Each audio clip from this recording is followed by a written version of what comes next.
Shalom, Namaskar, good evening. On behalf of the Consulate General of Israel, the Museum Society of Mumbai, and the Department of Ancient Indian History, Culture, and Archaeology, I welcome you all for Yom HaShoah, or the commemoration of the Holocaust Remembrance Day. I now invite our chairperson, Dr. Firoza J. Godrej, to welcome all of you all. Thank you very much. I hand over now to Dr. Firoza Godrej. Thank you, colleague and friend, Dr. Professor Anita Rane Kothari. I welcome all the distinguished members here today on behalf of the trustees and the chairman of the CSMVS, the Director General, Mr. Sabyasachi Mukherjee, on behalf of Principal Dr. Rajendra Shinde, Rector Dr. Father Keith D'Souza, members of the Department of the Ancient Indian Culture, members of the Museum Society of Mumbai, and my colleagues on the committee, our several friends. We extend a very, very warm welcome, and we are really greatly appreciative of this partnership that we are forging once more with many, many nations on this very important, solemn Remembrance Day. For us at the Museum Society, we're known to be a cultural organization, but we go far beyond that. Culture is the soft power between nations and between peoples. The world has seen too much of the other power, with 2 world wars which have gone ahead of us. By God's grace, we have been spared more world wars, but undoubtedly there are skirmishes all over the world and across many, many borders. And part of our role as a museum is to forge better ties, better understanding, and I welcome you with a namaste, which is our Indian way of greeting to our subcontinent of India. And I'm delighted that we are partnering today with the Consul General of Israel, and may I offer my personal warm welcome to Dr. Kobi Shoshani and Madame Dalia. Our speaker for this evening, Dr. Jürgen Moorhead, Consul General for Germany, Consul General for the US, Mr. David Hans, Consul General for New Zealand, Mr. Ralph Hayes, good friend, Consul General from Switzerland, Ottmar Hardegger, and members of his team, Consul General for the Netherlands, Mr. Ba de Jong, Consul General for Italy, Alessandro Damassi, Consul General for Australia, Mr. Peter Truswell, Consul General for Poland, Mr. Damian Irsks. I hope I pronounced it well. And if I have left anybody out, please do forgive me. I welcome and I think we have Michelle Yosef here too, Consul General, welcome here. And I would really like to welcome the students. We try to involve as many of the younger generation, undergraduates, postgraduates, and doctoral students to our programs, because we are in the waiting room and on the way out. It's these youngsters who will take us towards permanent, lasting world peace. And today is a day to reflect that errors of the past, histories of the past, we must learn from them and see that we can avoid and not repeat them. So thank you very, very much, everyone, for joining us today. And I'm looking forward to this program. I'm looking forward to the music. I'm looking forward to the film and the presentation. And I thank my colleague, Professor Dr. Anita Rane, for taking the initiative and organizing this event through her department. So back to you, Anita, and thank you, technical team. You've never let us down. Aishwarya, Mrinalini, and Yashraj, thank you so much for being with us today. Over to you, Anita, and thank you, Dr. Kobi Shoshani. I look forward to your address, and let's proceed with this evening's remembrance events. Thank you. Thank you. Thank you very much, Dr. Feroza Godrej. Let us now, you can say, start with a commemorative clip on the Holocaust. What exactly is it? Let us see it. Let us share the screen over here for a moment and we can understand what exactly is Holocaust.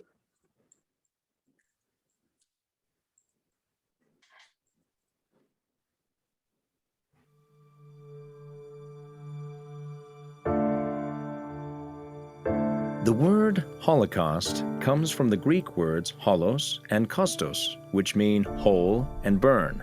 The term used to refer to a Jewish sacrificial offering to God that was laid on an altar and burned. Since the 20th century, though, the word has taken on a new and horrible meaning. Now it refers to the systematic murder of 6 million European Jews by the Nazi Party.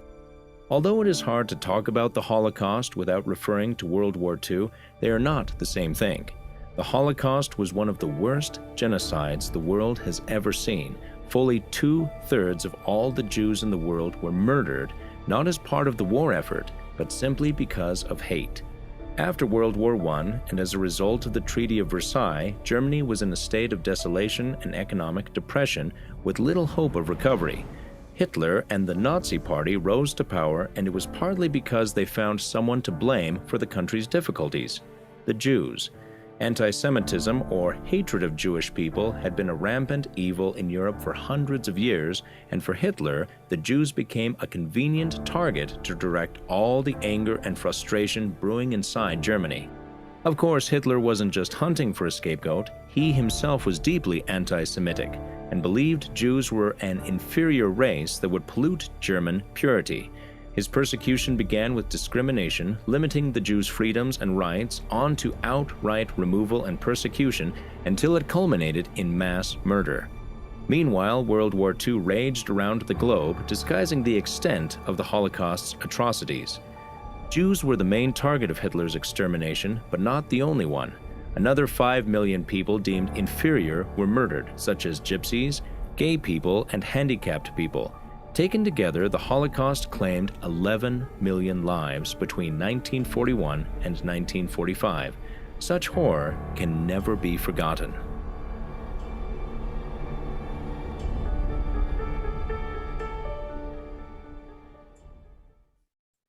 Thank you very much. And now let us go back to our Consul General Kobi Shishani, Israel, of the Israel Consulate. Kobi Shishani currently serves as the Consul General of Israel to the Mumbai. He is the official representative of the state of Israel in Maharashtra, Gujarat, Madhya Pradesh, and Goa. Prior to his appointment to Mumbai, Mr. Shishani has visited India several times in the past.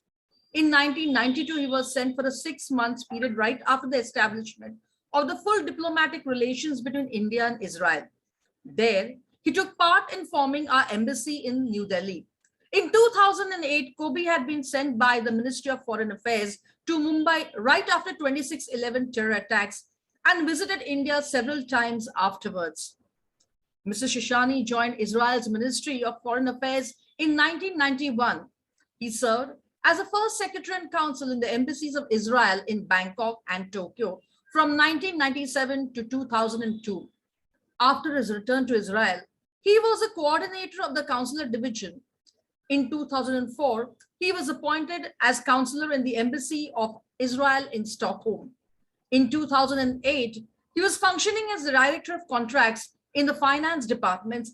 In 2011, he has served in Brussels as a Minister of Management Affairs in the Israeli mission to EU and for the Israel Embassy to Belgium.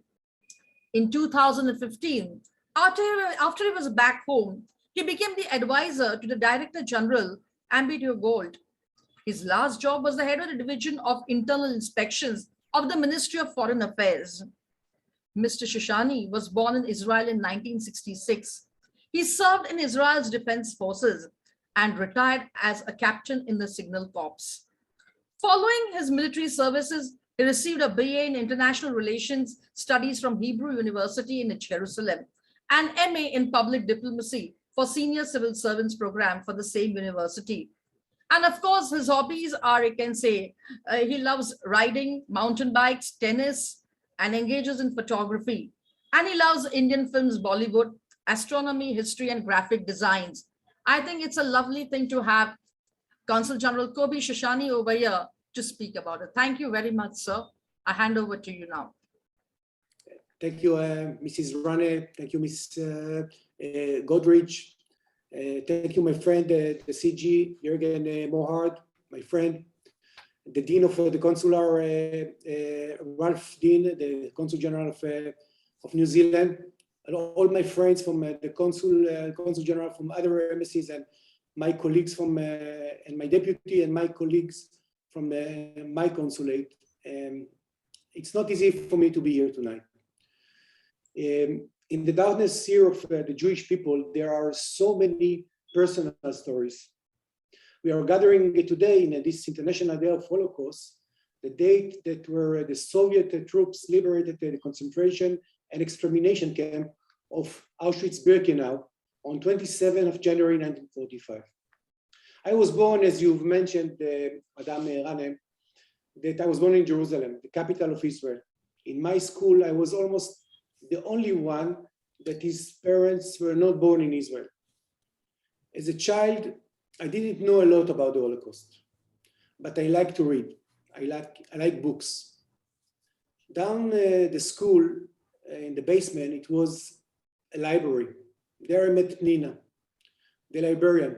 Nina was her Hebrew name. She was born in Germany as Martha, tough lady with deep blue eyes under her falling glasses. Summer and winter, she was wearing a shirt with a long sleeves. We became good friends. That years, the survivors didn't talk about the horrors. They felt ashamed or worried to open the wounds. They wanted to build a new life. The closer we became, she started to talk. She told me that she lost her daughter, her husband, her parents, and their friend. She was alone in the world without a family. As a young, tough lady in Auschwitz-Birkenau, she was counting the days for a better world. Try to survive. Try to be sane, to be human. There in the library, she started to talk about her horrible personal history. One day she pulled up the sleeves, the long sleeves, and showed me the number that the Nazi tattoo on her pale arm. For me, it was the first time to see such gray number in close. She never cried and didn't have any hatred or revenge feeling. I remember her face so clear, tough, sad blue eyes under the old glasses. I know it was hard for her to talk about the past. During the stories, when she felt that the tears come out, she stand up rapidly in front of the wooden old desk full of new books and rush to the corridors where the bookshelf stand in lines, pretending she's looking for a recommended book for me. There in the darkness, she's with the smell of the old book. When she were alone, she felt safe to take out her sorrow and pain. Tough lady, don't cry, she always said to me. Thank you very much. Well, thank you very much, sir. And now I invite over here Dr. Jürgen Mohard, the Consul General of the Federal Republic of Germany in Mumbai.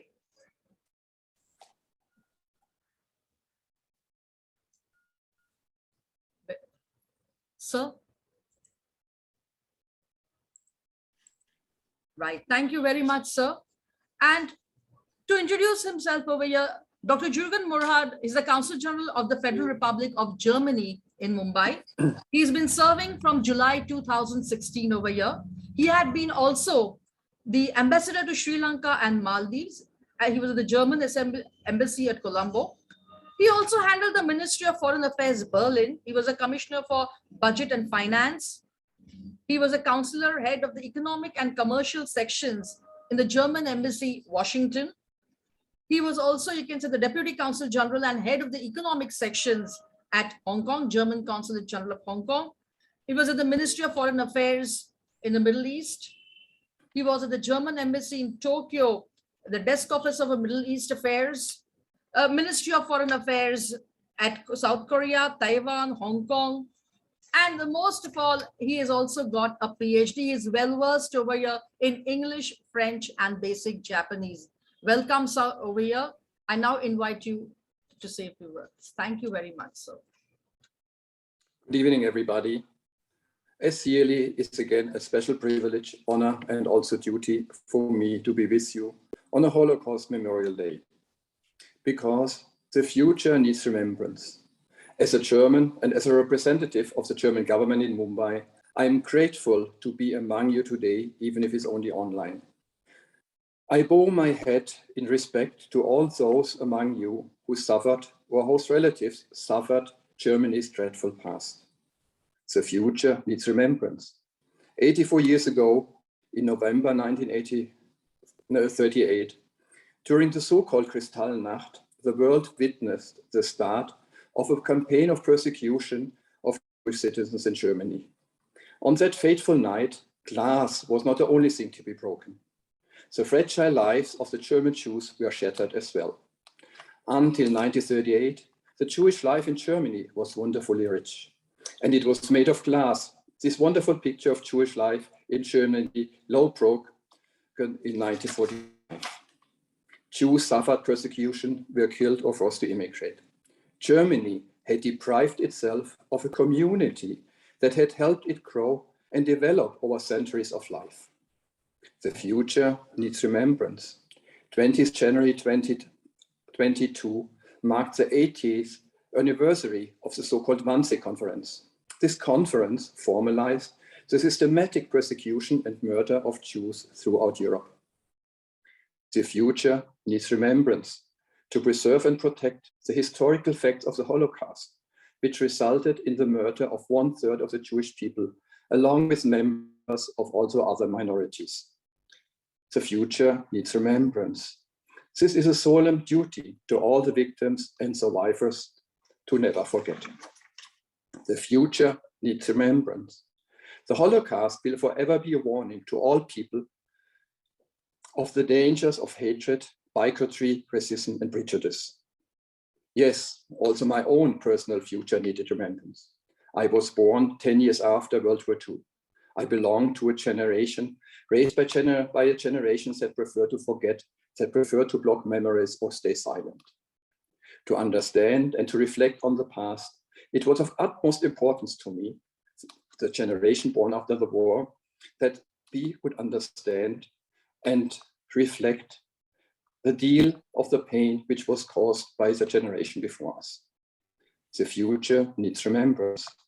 This remains an exercise of utmost importance of generations beyond Germany and beyond of the events of the 20th century.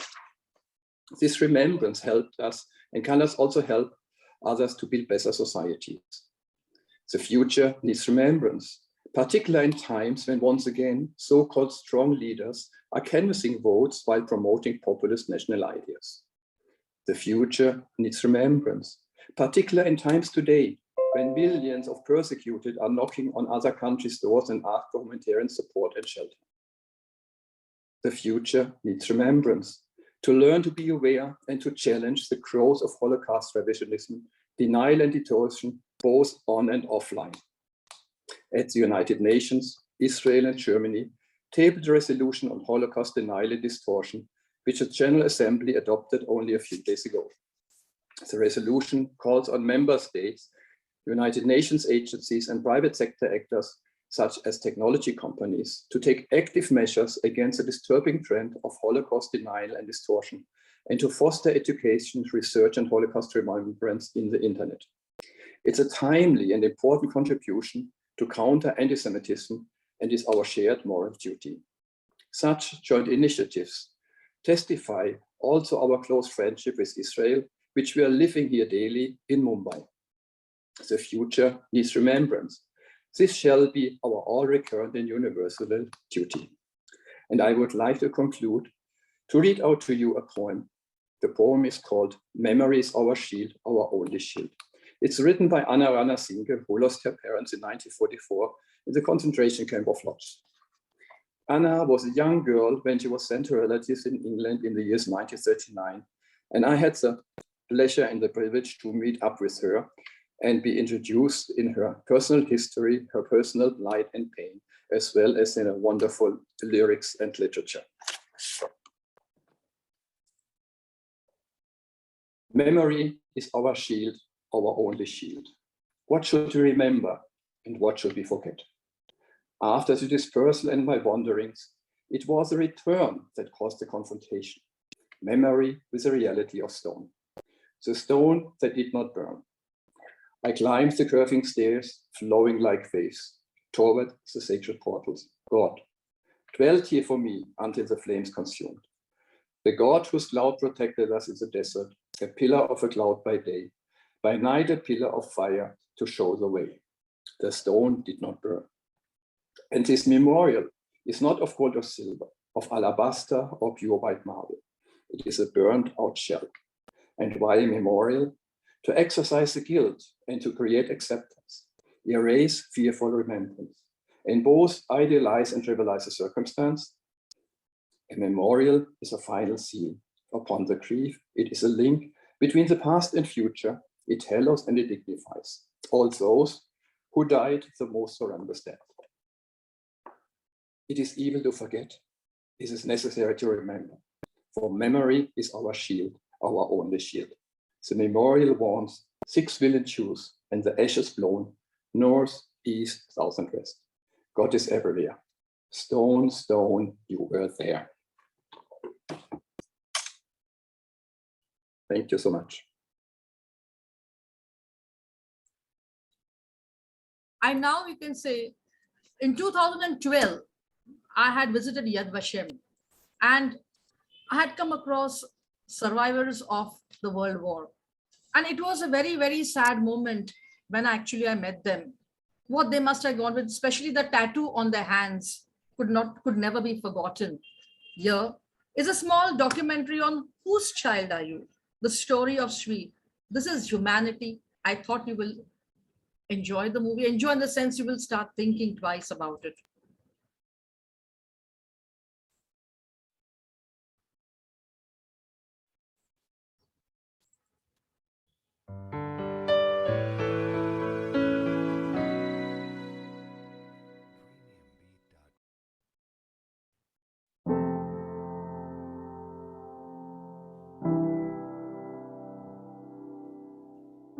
Zvi Josef Herschel was born on December 29, 1942, in Zwolle.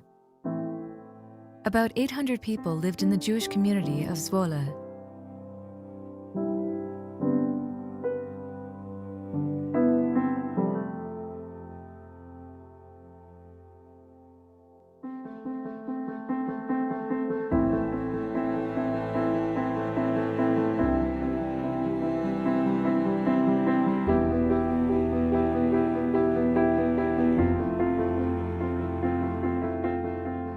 At dawn on May 10, 1940, Germany invaded the Netherlands. The Dutch army surrendered just 4 days later. Before the German invasion in early 1940, some 140,000 Jews lived in the Netherlands, representing close to 1.6% of the population. During the Holocaust, nearly 105,000 of them were murdered. Following the occupation, the Netherlands imposed an anti-Jewish policy in which Jewish civil servants were suspended from work. A meticulous list of the Jewish population was drawn up. It was forbidden to publish Jewish newspapers, and steps were taken to further oppress the Jews economically, culturally, and socially. The second half of 1941 saw an escalation of anti-Jewish policies. In May 1941, around 80,000 Jews lived in Amsterdam. By that spring, the Nazis designated those streets of Amsterdam where many Jews were living. Later on, some parts of the city of Amsterdam were called the Jewish Quarter. From 1942 onwards, all Jews in the Netherlands were ordered to move to the Jewish Quarter of Amsterdam.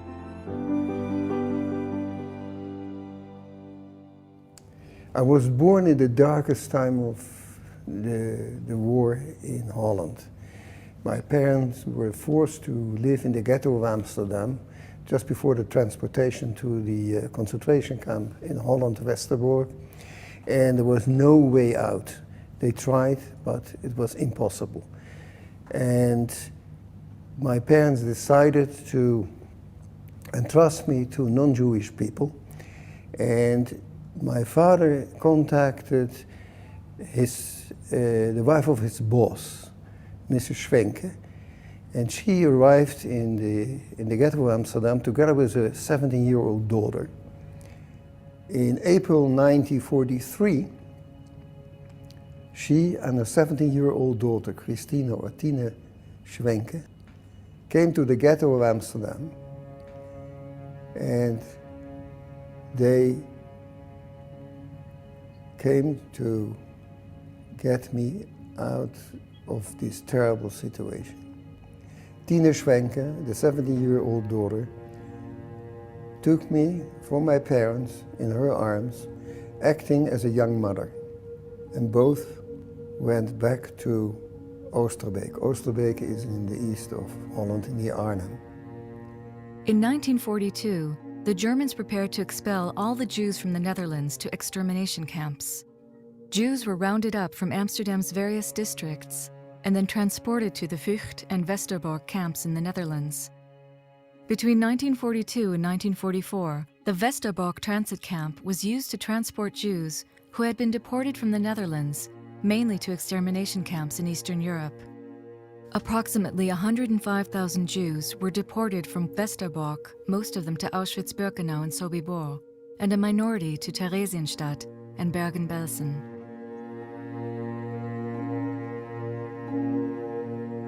Nico and Ami Herschel. Zwe's parents were transported to the Dutch transit camp of Westerbork in June 1943. 1 month later, they were transported from Westerbork to the Sobibor death camp. His mother was 24, his father 27 years old, when they were murdered at Sobibor on July 23, 1943. Almost the entire family perished in the Holocaust. First of all, I will emphasize the enormous love my parents had for me to entrust me to non-Jewish people. I was the firstborn, and I was about 4 months old. You cannot imagine what it means for parents to give away your child, and especially not in a situation as it was at that time in the Second World War. So in their home, it was very dangerous because Mr. Schwenke was taken hostage with other 250 well-known Dutch politicians and other people. And Mrs. Schwenke realized that it was dangerous. So she went to the friend of her husband, Mr. Willem de Jong, who was the head of the resistance in Oosterbeek. He came immediately and he said, it's too dangerous, and he took the little boy, me, to his home. When I arrived in his home, the home of Mr. and Mr. de Jong, Mrs. de Jong, Martje de Jong, said, this boy is not going to leave my house. And that's the way I stayed there for the whole period of the Second World War. They had already 5 children of their own, and they had another Jewish teenager in hiding in the same house. The risk the people took for taking in Jews to put them in hiding was as high as to be a Jew in those days. And the fate of them was exactly the same, not only for one person, but the whole family.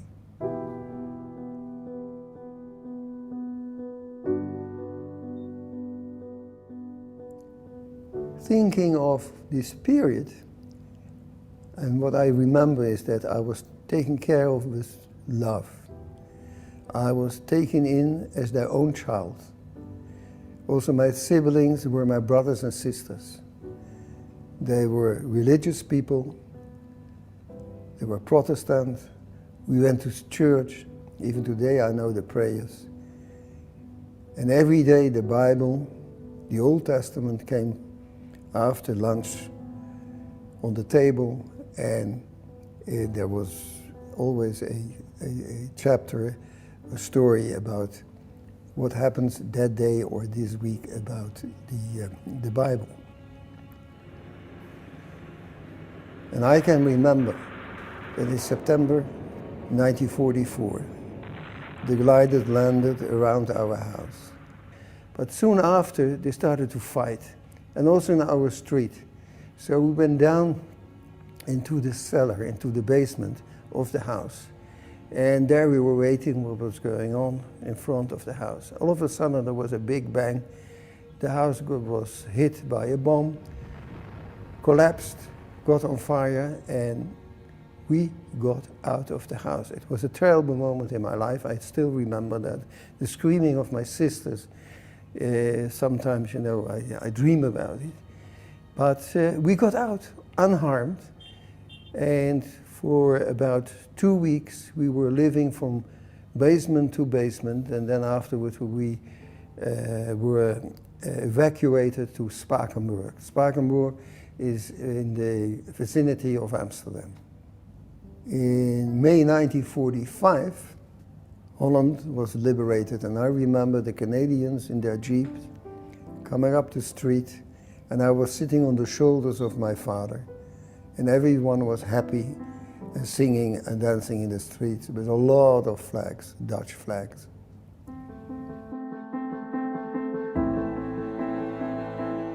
In May 1945, with the signing of the German capitulation, the Netherlands was liberated from German occupation.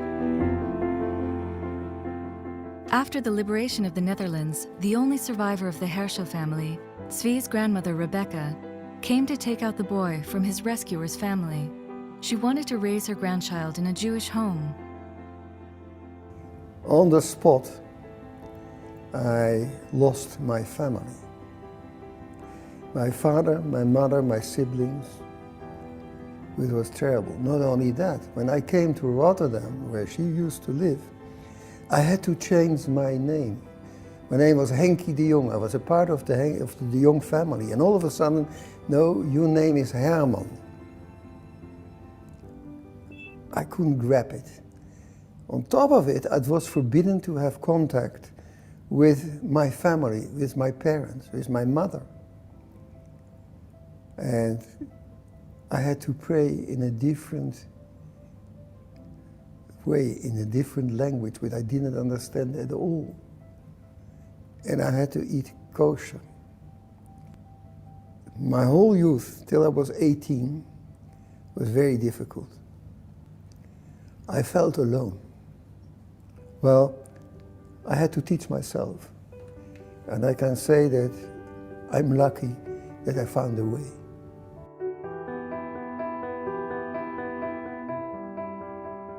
At the age of 8, Xavier found a box with the family papers his father had sent with him as a baby into hiding. His grandmother had kept them all those years.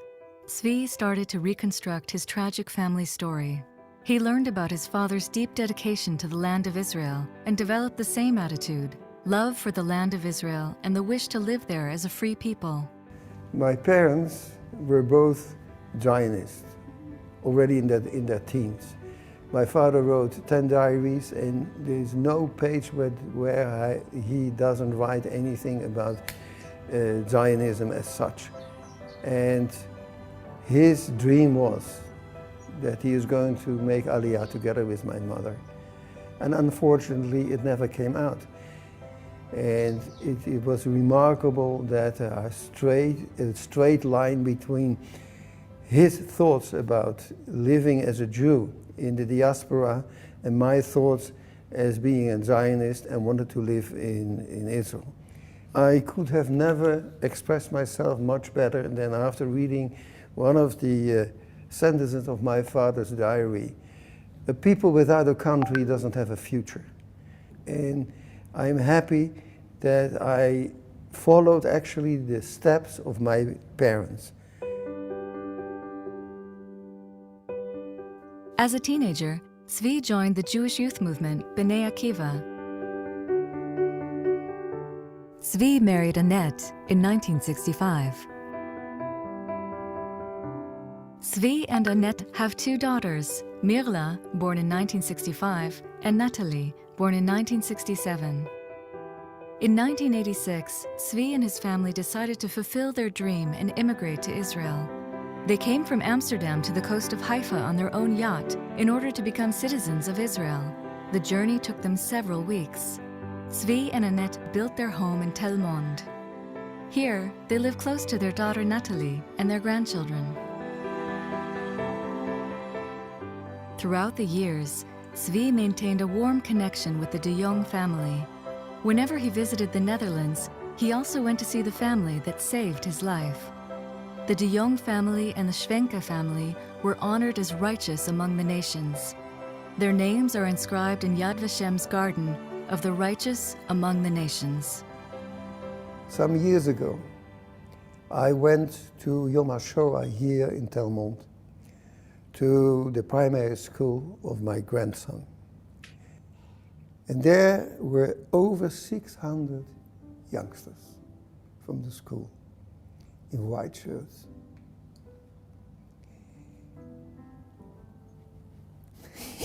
Today, now, it was so emotional.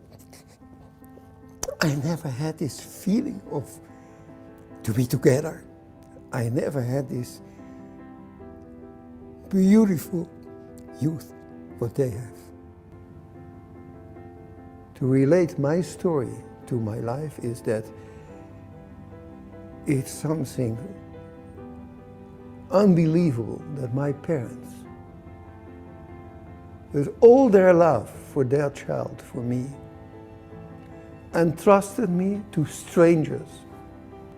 We cannot imagine what went through their heads the moment they made a decision, the moment they handed over their baby, their firstborn baby, to strangers. There are so many things that influence your life. And there are always two possibilities. You can go to the left and you can go to the right. But what is the right direction? The right direction is something what your heart tells you. You mustn't forget the past, you have to learn from it.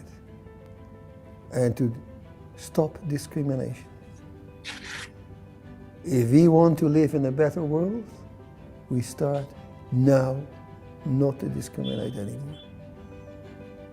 If we want to live in a better world for the next generation to come, we have to do that.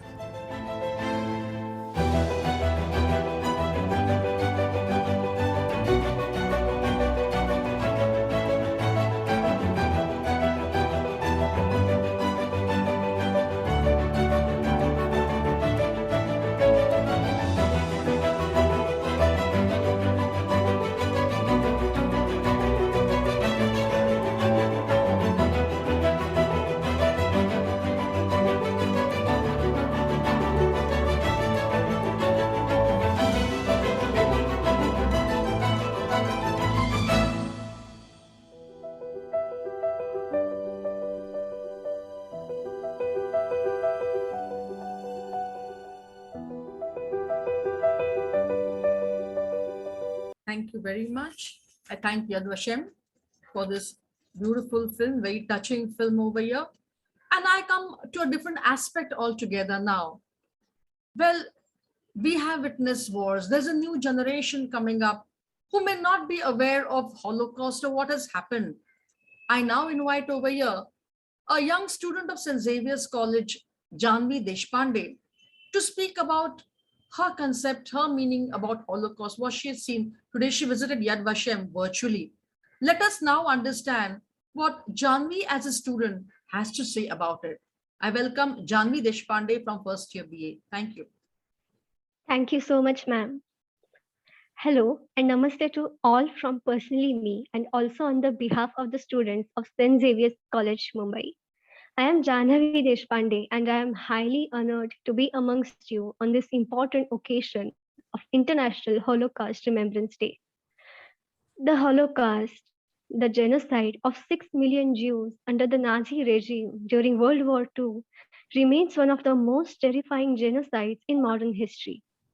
Every human life is equally precious, but for some reason, human beings are capable of committing such atrocities on a varying scale. The only complete solution to the Holocaust is to prevent it from ever happening again. In the history of human race, from both past and present ages, no genocide has ever been committed on such a massive scale as the Holocaust. The genocide has deeply affected religion, history, culture, and art. It's one of the most controversial yet influential events in world history for both Jewish and international communities. The Holocaust is a lesson that teaches us how people can be cruelest of cruel and purest of pure at the same time. It is a lesson that informs us of the terrible things that human beings are capable of, while at the same time it gives us hope as we learn about the incredible acts of courage and kindness that people are equally capable of. It shows us how people can be brave enough to risk their lives and save others, and how some people, when faced with evil, will support it. It is also a story of how people can be vulnerable, weak, scared, and willing to betray their own close ones for the sake of saving their own life. The Holocaust is a lesson that teaches us that even in the darkest times, we must continue to hope and dream, and that one day good will prevail over the evil. Tolerance is important because different people have different beliefs and they need to be respected that way. Tolerance needs to be taught in schools so that people could know how to coexist with other people. The Holocaust taught me to be an optimist. For every person who committed an evil act in Nazi Germany, there were countless others who tried to stop them. There were those who risked their lives to save Jews, such as Oskar Schindler, Raoul Wallenberg, and Friedrich Dickenbrand. There were those who tried to warn the world about what was happening in Nazi Germany, such as Herschel Greenspan, the Victor Klempler. And there were those who found ways to resist from within, such as Anne Frank, André Trocmé, and Pastor Nilemore. This lesson teaches us that one should not be blinded by hatred. One should try to stay calm so that they can judge things as they are rather than what they seem to be. This allows them to make fair decisions and take right steps in life. Before the Holocaust, we used words to create our beautiful culture and tradition. During the Holocaust, we use words to survive, to escape death, to comfort each other. And after the Holocaust, we began using our words again to tell the world what had happened so it would never happen again, to give voice and meaning to all those who had been silenced by death, to rebuild Jewish lives around the world. The history has everything to teach us all, the do's and the don'ts, to build a decent present which will lead us to a better tomorrow. Are we learning enough from it? That's the deciding question. And the occasions like today's highlights the importance of remembering the past only to evolve us with time. Here, I recall one line by Nissim Ezekiel, an Indian Jewish poet, actor, and playwright. He once said, "The darkness has its secrets which light does not know." Today, India and Israel are working hand in hand on many fronts to become global leaders. We students are eager and curious to better understand this historical journey, which I believe most of us have seen and understood only through books and popular media. I am certain that this program will prove to be a leap forward to enhance our appreciation of India Israel relations and create space for increased collaboration in cultural as well as industrial relationships, thereby looking forward to flourish the tourism industries in both the countries. I would like to thank the organizers for organizing this event. My heartfelt gratitude to the Israel Consulates and all the general consulates who have been involved in organizing and managing this program. Thank you so much, Anita ma'am, for guiding us. Over to you. Thank you very much over here.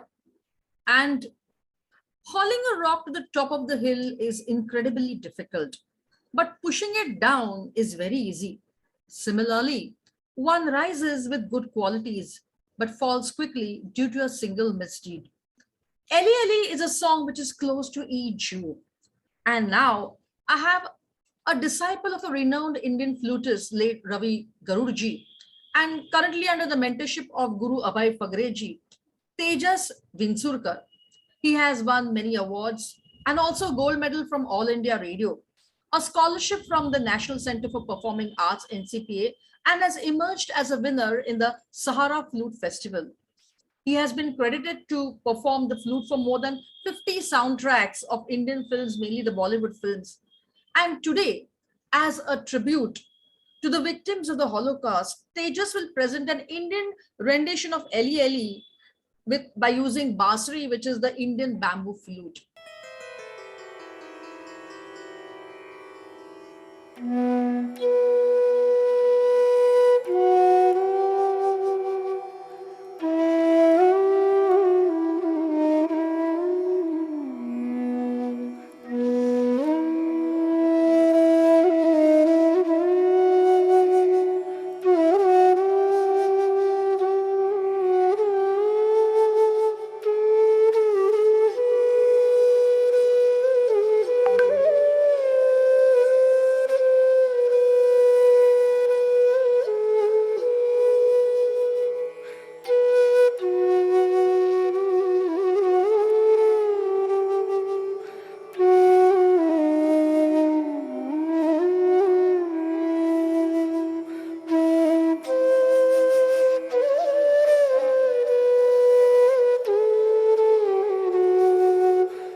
Thank you very much.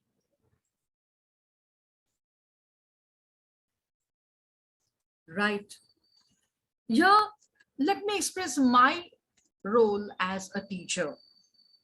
After seeing Yad Vashem, after seeing Cambodia, Phnom Penh over there, I realized that it is a duty of a teacher to help prevent future genocides by telling my students about it, making them understand the value of humanity. It's our duty today to safeguard our historical records. Through history, we can learn so many things. Whatever it may be, I mean, in a sense, it's our duty to remember the victims over here, challenging the distortion of history. We have to express the truth over there. What is happening? There are people who are anti-Semitic over here. I mean, you have to, you can say, come fight against, you can say, hatred. We have to strengthen our solidarity over here. And maybe the pandemic is another, you can say, method which has brought us all together. We are the ones who have to, you can say, and the generations ahead are the ones who are going to create something very new and something beautiful. What I remember as a promised land, we want our earth to be very beautiful over here. And so I will say over here, Shubham Mastu Nityam Loka Samasta Sukhino Bhavantu. It is our duty. The success over here will be with all of us if the entire world, the Loka, becomes very, very happy. And so it is in our hands to join hands together. I thank all the Council Generals over here for coming because they represent each country over here in the world. The world should come over here and fight back. And then only we can, you can say, walk into this promised land, our own earth over here. I now invite over here the Deputy Consul General Dahalia to give the vote of thanks.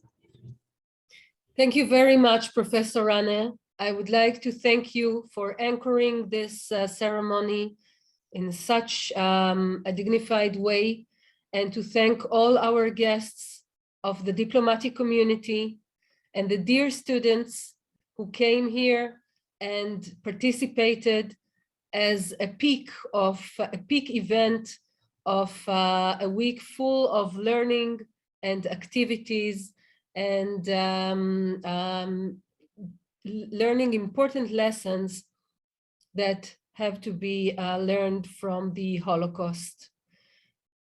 I would like to say on a personal note, as an Israeli diplomat, that this is for me heartwarming to see people from all over the world taking the time, the effort, the attention to learn this tragic period of my people and learn about it and learn the lessons that have to be learned from this terrible time.